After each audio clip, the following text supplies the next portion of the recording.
In Kansas, pro-lifers are calling a recent ruling on abortion drugs infuriating. A judge ruled Monday that the state cannot stop telemedicine abortions, where doctors provide pregnancy-ending pills to women they see through remote video conferences.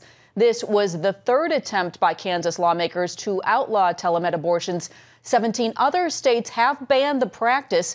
Mary Kay Culp, executive director of Kansans for Life, said in a statement, "This judge has a long history of taking laws designed by the legislature to protect unborn babies and women and turning them into laws that instead protect the abortion industry."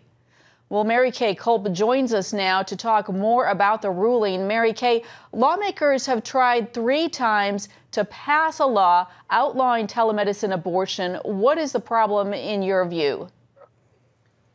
The problem is a judge that has decided that abortion is his agenda, and he goes along with anything the Center for Reproductive Rights has to say. Here's what happened. We outlawed it in 2011 in a bigger bill about clinic licensing. It was enjoined by that judge. But in 2015, that part of the bill, the telemedicine bill, was passed again. It was tweaked to add the emergency language so that it was the same as in our other bills.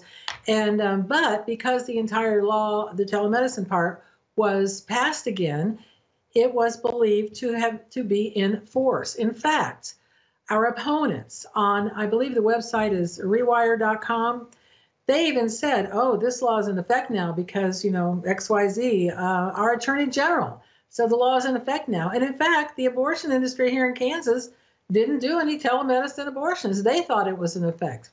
What happened this year in 2018 is a new telemedicine bill came along that simply had to do with the fact of requiring that insurance companies, whenever someone was getting some medical help through telemedicine, that the insurance companies had to treat it like they were seeing their doctor down the street. Okay, so let me just cut to this chase if I can. What do you think is the way forward at this point? For 3 times, you haven't been successful here.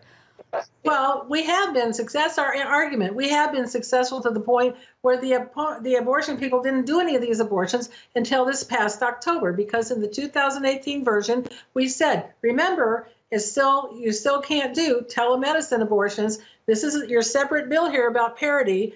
That's fine.